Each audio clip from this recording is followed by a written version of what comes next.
SV న్యూస్కు స్వాగతం. ముందుగా హెడ్లైన్స్. F-35 జెట్ను స్వదేశానికి తరలించనున్న బ్రిటన్ చిన్న భాగాలుగా విడగొట్టి.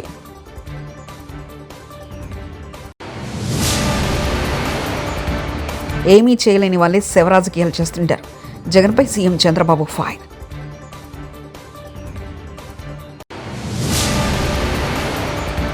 జైలు నుంచి విడుదలైన తర్వాత జగన్ను కలిసిన వంశీ.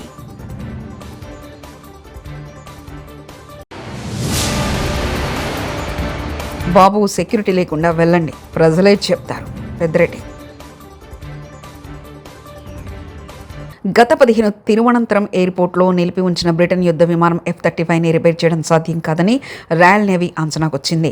ఈ ఫైటర్ జెట్ను విభాగాలకు విడగొట్టి కార్గో విమానంలో స్వదేశానికి తరలించేందుకు బ్రిటన్ రాయల్ నేవీ నిర్ణయించినట్లు జాతీయ మీడియాలో కథనాలు వెలువడుతున్నాయి. మామిడి రైతులకు మేము చేసిందంతా సాయం గతంలో ఎవరైనా చేశారా? శివరాజకీయాలు చేసేవారు మామిడి రైతులపై ప్రేమ కురిపిస్తున్నారు. మామిడి రైతుల గురించి, వ్యవసాయం, హార్టికల్చర్ గురించి, డ్రిప్ ఇరిగేషన్ గురించి, హంద్రినివా గురించి ఏమాత్రం పట్టించుకుని వారు ఇప్పుడు మాట్లాడతారా? మధ్యాహ్నం మామిడి రైతుల సమస్యపై సమీక్ష పెట్టాను. రైతుల ఇబ్బందులను మేము పరిష్కరిస్తాం. రైతులకు మాపై నమ్మకం ఉంది అంటూ వ్యాఖ్యానించారు. రాజకీయాలు ఎప్పుడూ ఉంటాయి. ఏమీ చేయని వాళ్ళు శివ రాజకీయాలు చేస్తూ ఉంటారు. ఇప్పుడు నేను అడుగుతున్నా, ఎప్పుడన్నా ₹1 ఇచ్చారు చిత్తూరు రైతాంగానికి? ఎప్పుడన్నా కానీ డ్రిప్ ఇరిగేషన్ ఇచ్చారా? మరి వీళ్ళు మాట్లాడడం ఏంటి? కనీసం రాయలసీమలో 2,000 కోట్లు ఖర్చు పెట్టారు ఇరిగేషన్లో. వీళ్ళు మాట్లాడడం ఏంటి? నేను ఈరోజు 3,950 కోట్లు ఒకేసారి హంద్రినివాకి డబ్బులు ఇచ్చాను.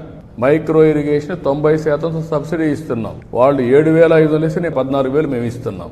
ఏది అన్నదాత సుఖీభావ కింద. కాబట్టి అన్ని ప్రోగ్రామ్స్ అన్ని రివైవ్ చేశాం. ఇరిగేషన్కి ప్రాధాన్యత ఇచ్చాం, పంటలకు ప్రాధాన్యత ఇచ్చాం, గిట్టుబాటు ధరకు ప్రాధాన్యత ఇచ్చాం. మన రాష్ట్రంలో అన్ని వాణిజ్య పంటలు, ఎందుకంటే రైతుకు ఎక్కువ ఆదాయం రావాలని వాణిజ్య పంటలకు వెళ్ళాం. ఓసారి వాణిజ్య పంటల్లో ఓసారి తక్కువ రేట్లు కూడా వస్తాయి. మామిడే కాకుండా అన్ని. ఎవరైనా కానీ ఫ్రీగా మాట్లాడే పరిస్థితి ఉంది 5 ఏళ్లు, ఫ్రీగా రాసే పరిస్థితి ఉంది 5 ఏళ్లు. వీళ్ళు వచ్చి కథలు మాట్లాడుతున్నారు. బలవంతంగా చేసి దాంట్లో కూడా కమిషన్లు కొట్టిన వాళ్ళు వచ్చి మాట్లాడుతున్నారు. కమిషన్లు వాటాలు తీసుకున్న వాళ్ళు వచ్చి మాట్లాడుతున్నారు. ఇప్పుడు ఎంత అజిటేషన్ అయింది రైతుల్లో. మా దీన్ని బలవంతంగా చేస్తున్నారు, వాటాలు తీసుకుంటున్నారు, మాకు వచ్చే డబ్బులు వీళ్ళు కొట్టేస్తున్నారని చెప్పి పెద్ద గొడవలు అయినాయి. కాబట్టి ఇవన్నీ ఉన్నాయి. అందుకే నేను మీకు అనేది ఏంటంటే, ప్రభుత్వం ఒక బాధ్యత కలిగిన ప్రభుత్వం. ఏ చిన్న విషయాన్ని కూడా యాజ్ ఇట్ ఈజ్ వదిలిపెట్టడం లేదు. అట్మోస్ట్ సమర్థవంతంగా ఆ సమస్యను పరిష్కారం చేస్తున్నాం. అందుకే మధ్యాహ్నం రమ్మన్నాను ఇద్దరిని మాట్లాడి, దీన్ని లాజికల్గా ఇప్పటికే చాలా వరకు 60% ప్రొక్యూర్మెంట్ అయిపోయింది. ఈ మంత్ 20కి 25కి లేకపోతే మంత్ ఎండ్కు లేకుంటే ఆగస్టు, అది మధ్యాహ్నం నేను చెప్తాను ఏ టైం అనేది. దాని ప్రకారం ముందుకెళ్తాను. ఏది వీళ్ళకి ఇచ్చేదా డిఫరెంట్గా ఇవన్నీ తొందరలోనే వాళ్ళ అకౌంట్లో వేస్తాం. వైఎస్ఆర్సీపీ అధ్యక్షులు మాజీ ముఖ్యమంత్రి వైఎస్ జగన్ను తాడేపల్లి నివాసంలో కలిసిన గన్నవరం మాజీ ఎమ్మెల్యే వల్లభనేని వంశీ దంపతులు. వల్లభనేని వంశీపై 11 అక్రమ కేసులు పెట్టిన చంద్రబాబు ప్రభుత్వం 140 రోజుల పాటు అక్రమ నిర్బంధంలో వంశీ బెయిల్ ఇచ్చిన విడుదలను అడ్డుకునేందుకు ఎత్తుగడ, సుప్రీంకోర్టులో పారని చంద్రబాబు ప్రభుత్వ పాచిక, కష్టకాలంలో అండగా నిలిచినందుకు వైఎస్ జగన్కు ధన్యవాదాలు తెలియజేసిన వల్లభనేని వంశీ దంపతులు. వైఎస్ఆర్ జిల్లా ఏపీ ప్రజల్ని మోసం చేసి సుపరిపాలన అనే కార్యక్రమానికి కూటమి ప్రభుత్వం శ్రీకారం చుట్టిందని ఎద్దేవా చేశారు మాజీ మంత్రి పెద్దిరెడ్డి రామచంద్రారెడ్డి. చంద్రబాబు ప్రభుత్వం ఏడాది పాలనలో అక్రమ కేసులు పెట్టడంపై దృష్టి పెట్టిందని ఆగ్రహం వ్యక్తం చేశారు. మోసపూరిత మాటలు నమ్మి ప్రజలు చంద్రబాబుకు అధికారం కట్టబెట్టారని అన్నారు. అలాగే బనకచర్లపై గురు శిష్యులు దోబూచులాడుతున్నారని సెటరికల్ కామెంట్స్ చేశారు. ముందు చూపుతూ తప్పనిసరిగా ఇది మనం అమలు చేయాలా, వారి వైఫల్యాలన్నీ కూడా ప్రజలకు చాటి చెప్పాలని చెప్పి ఈ కార్యక్రమాన్ని ఏర్పాటు చేసుకున్నాం. ఇది 5 వారాలు జరుగుతుంది. ఈ రోజుకు జిల్లా స్థాయిలో అంతా కూడా అన్ని జిల్లాల్లో కూడా పూర్తి అవుతాయి. రేపు నుంచి నియోజకవర్గ స్థాయిలో, ఆ తర్వాత మండల స్థాయిలో, ఆ తర్వాత గ్రామ స్థాయిలో, గ్రామాల మీద కూడా ఎక్కువ సమయం కేటాయించి ఈ కార్యక్రమాన్ని మన ప్రజల్లోకి తీసుకుపోవాలని చెప్పి మీ అందరినీ కూడా నేను కోరుతా ఉన్నాను. ఎందుకంటే మనం చూసాం, చంద్రబాబు నాయుడు రామారావు గారిని వెన్నుపోటు పొడిచి ఆ రోజు ముఖ్యమంత్రి అయిన తర్వాత రామారావు గారు ఏదైతే అధికారంలోకి వచ్చేదానికి దోహదపడ్డాయో, ₹2 కేజీ బియ్యం కానీ, మద్యపాన నిషేధం కానీ, ఇలాంటివన్నీ కూడా వాటిని అన్నింటినీ కూడా కరెంట్ ఛార్జీలు పెంచడం కానీ ఇవన్నీ కూడా ఆ రోజు ఆయన చేయలేదు. చంద్రబాబు నాయుడు వస్తారే 2 రోజుల తర్వాత, ఒక 2-3 నెలల తర్వాతే మాకు ఆర్థికంగా ఇబ్బందులు ఉన్నాయి, ఈ ప్రభుత్వం నడపడానికి విధిలేని పరిస్థితుల్లో మద్యపాన నిషేధం ఎత్తేస్తూ ఉన్నామని చెప్పి మద్యపాన నిషేధాన్ని ఎత్తేయడం జరిగింది. ఆ రోజు మహిళలందరూ కూడా చాలా రామారావు గారి మీద నమ్మకం పెట్టి మద్యపాన నిషేధానికి మద్దతు ఇచ్చి అందరూ కూడా ఓట్లేసి అధికారంలో ఎక్కించారు. ఈయన వచ్చిన తర్వాత మద్యపాన నిషేధం తీసేయడం, ₹2 కేజీ బియ్యాన్ని ₹5.25 చేయడం, కరెంట్ ఛార్జీలను 5 సార్లు పెంచాడు. ఆ 4 సంవత్సరాల్లో 5 సార్లు పెంచాడు. మరి అన్నీ కూడా హామీలన్నీ కూడా తుట్టుకొచ్చాడు. మనందరికీ కూడా తెలుసు. మళ్ళా తిరిగి తన ఎన్నికల్లో కూడా అబద్ధాలు చెప్తూ ఉన్నారు. మరి 2014లో కూడా ఇదే విధంగా అన్ని మోసపూరిత మాటలన్నీ చెప్పి ఆ రోజు జగన్మోహన్ రెడ్డి గారు ముఖ్యమంత్రి అయ్యారని మనం అందరూ కూడా కష్టపడి పనిచేస్తే ఆ రోజు ఆయన మోసపూరిత మాటలంతా కూడా నమ్మి రాష్ట్ర ప్రజలందరూ కూడా తిరిగి మళ్ళీ అధికారం ఇచ్చారు చంద్రబాబు నాయుడు. ముఖ్యమంత్రి అయిన తర్వాత వాటిని అన్నింటినీ కూడా ఏది కూడా అమలు చేయకుండా అన్నీ కూడా తొమ్మిదిలో దొరికాడు. మరి మళ్ళా ఇప్పుడు 2024లో తిరిగి మళ్ళా అదే కార్యక్రమం చేస్తా ఉన్నాడు. ఈసారి అయితే అనేక అబద్ధాలు చెప్పారు. ఇప్పుడే మన నాయకుడు జగన్మోహన్ రెడ్డి గారు మనం చూసాము ప్రెస్ కాన్ఫరెన్స్లో అన్నీ కూడా చాలా కూలంకషంగా చెప్పడం జరిగింది. మరి ఇన్ని కార్యక్రమాలన్నీ చెప్పి రైతులను కానీ, మహిళలను కానీ, యువకులను కానీ, మహిళలను కానీ అన్ని వర్గాలను కూడా మోసం చేసి అధికారంలోకి వచ్చి ఈరోజు ఏదైనా అమలు చేస్తూ ఉన్నాడంటే మనం ఒకసారి ఆలోచన చేయాలి. ఏది కూడా అమలు చేయడు, చేసే పరిస్థితి లేదు. ఆ రోజు ఏం చెప్పాడు, సంపద సృష్టిస్తానని నా ఓట్లు ఏంటి అన్నాడు. ఇవన్నీ కూడా అమలు చేస్తా అన్నాడు. దేనికి కూడా ఆంక్షలు లేవన్నాడు.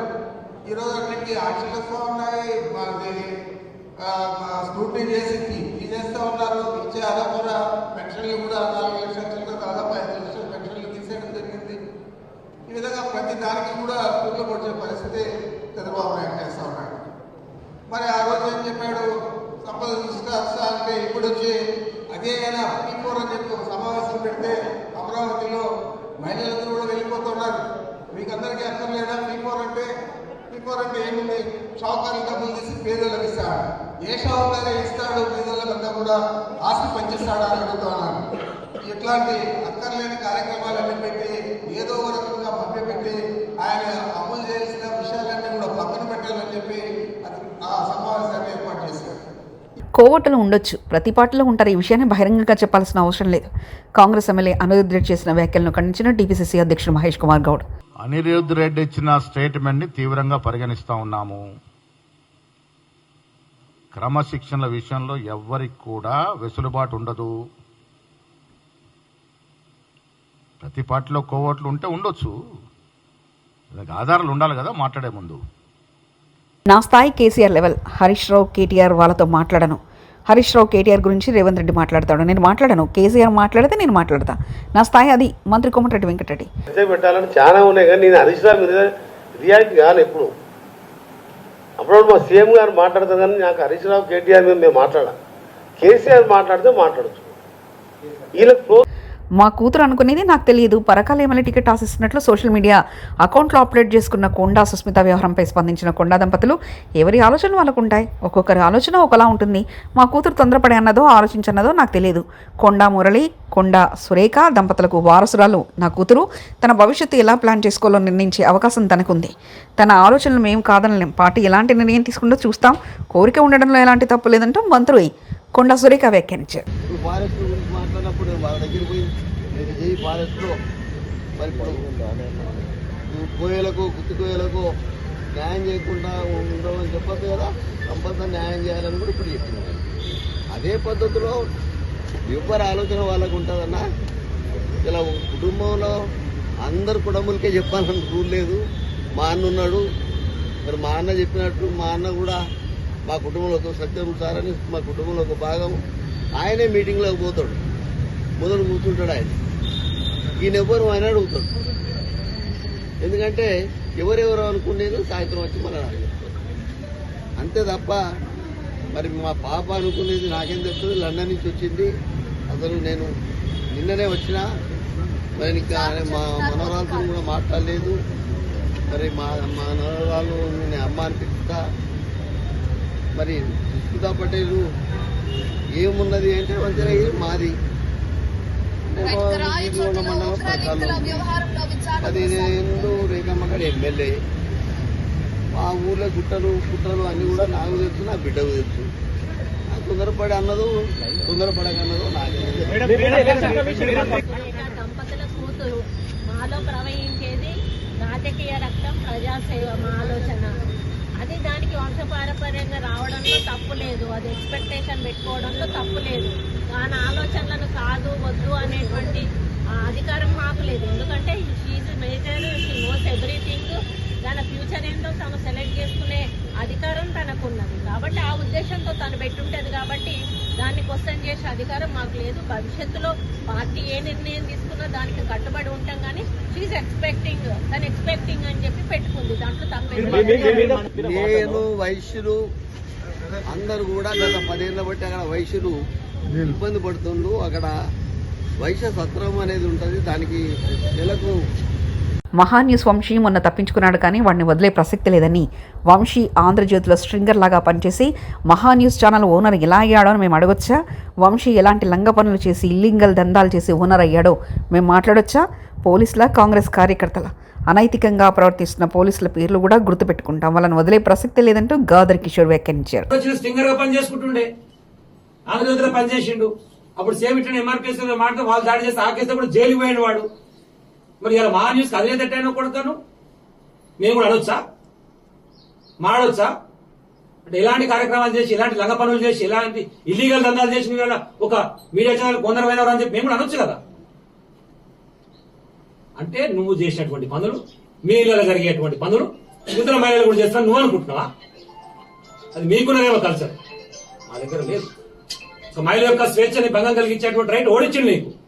ఈ రోజు వరకు ఫోన్ ట్యాపింగ్ కు సంబంధించి ఆ విచారణ చేసినటువంటి ఏ ఒక్క సంస్థనైనా సరే విచారించినాము ఇది బయటకు వచ్చి అని చెప్పి చెప్పిర్రా? మరి నువ్వెట్లా చెప్తావు? పోనీ నువ్వు అనుకుంటున్నటువంటి వ్యక్తులైనా స్వతహాగా వాళ్ళు వచ్చి వాళ్ళ కంప్లైంట్ ఇచ్చిర్రా, నా ఫోన్ ట్యాప్ అయింది, దీనివల్ల నా వ్యక్తిగత స్వేచ్ఛకు భంగం కలిగింది, నన్ను వీళ్ళు బ్లాక్ మెయిల్ చేసి నాకు వీళ్ళు మాట్లాడని చెప్పిర్రా? ఏది పడితే అది మాట్లాడితే నడుస్తుంది, మా ఇష్టం చేస్తాము, మళ్ళీ ఏమైనా మాట్లాడితే మీడియా స్వేచ్ఛకు భంగం కలుగుతుందా? మొదటి నుంచి మీడియా స్వేచ్ఛ మీద ఇట్లనే చేస్తున్నారు. అరే మీడియా స్వేచ్ఛకు భంగం కలిగిస్తుంది భయ్. వాస్తవాలు చెప్పు, నువ్వు వాస్తవాలు ఏమన్నా చెప్పు. నీకు అనిపించింది ఊహ పెట్టుకొని కావాలని చెప్పేసి మనిషిని టార్గెట్ చేసి క్యారెక్టర్ అసాసినేట్ చేసి కుటుంబంలో ఒక మానసిక శోభకు గురయ్యే విధంగా చేస్తే ఎవడు ఊపడు కొడతా. తస్మాత్ జాగ్రత్త వంశీ. మహా న్యూస్ నీకు మళ్ళా కూడా అయ్యేది ఉంది. నిన్ను వదిలిపెట్టే ప్రసక్తే లేదు. మీడియా ప్రాంతంగా నేను చెప్తా ఉన్నాను, ఎట్టి పరిస్థితులు వదిలిపెట్టే ప్రశ్న లేదు. ఏ రోజుకైనా సరే మేము కూడా పింక్ బుక్ మెయింటైన్ చేస్తున్నాం. గతంలో చెప్పింది అబద్ధం కాదు. పోలీసులు కూడా అత్యుత్సాహం. ఆ దాడిలో పాల్గొన్నటువంటి వాళ్ళు అని చెప్పేసి ఎవరి మీద ఆరోపణలు చేస్తున్నారో పిల్లలు పోయి నిరసన తెలియజేస్తారు. మా రైట్ ఎందుకు ఇచ్చిన రైట్ చూసిన అడుగుతారు పోయి. దాంట్లో మా అధ్యక్షుడు ఒకరికి బెయిల్ ఇచ్చారు, మిగతా 2 పిల్లల్ని జంగా అంటూ ఇంకొక అరెస్ట్ చేశారు. పోలీసులు ఇష్టం కొట్టిరు, వాళ్ళని రిమాండ్ చేశారు. ఇంకా 5 పిల్లలు ఇప్పటికి అబ్స్కాండింగ్లు ఉన్నారు. ఎవడిచ్చింది నీకు రైట్ కొడుతందుకు? నువ్వు కాంగ్రెస్ పార్టీ కార్యకర్తవా? పోలీస్ అంటే నీ ఇష్టమా? నీ అయ్యా జాగీరా? ఎట్లా కొడతావు? పిల్లగాల మీద ఎట్లా చేసుకుంటారు మీరు? మిమ్మల్ని ఎవరు వదిలిపెట్టేది లేదు. ఎవరెవరైతే దాంట్లో పాల్గొన్నారో అందరి పేర్లతో సహా రాసుకుంటున్నాం. మీ సంగతి కూడా తేలుస్తాం. కోర్టుల చట్టాల ద్వారానే మీ మీద కూడా రిట్టేసి మిమ్మల్ని అందరూ కూడా కోర్టుకు ఈడుస్తాం. ఎప్పుడు జరిగింది ఇట్లా పరిస్థితి? తెలంగాణ ఉద్యమంలో పాల్గొన్నటువంటి వారి మీద సేమ్ ఇదే దాడి జరిగింది పోలీసుల ద్వారా. F-35 జెట్ను స్వదేశానికి తరలించనున్న బ్రిటన్ చిన్న భాగాలుగా విడగొట్టి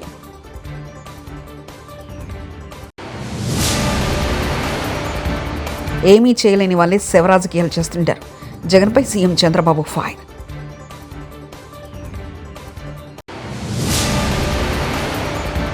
జైలు నుంచి విడుదలైన తర్వాత జగన్ను కలిసిన వంశీ.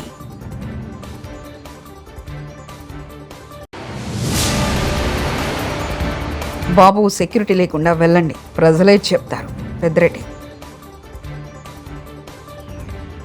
ఇవి బులెటిన్ విశేషాలు. చూస్తూనే ఉండండి ఎస్వీ న్యూస్.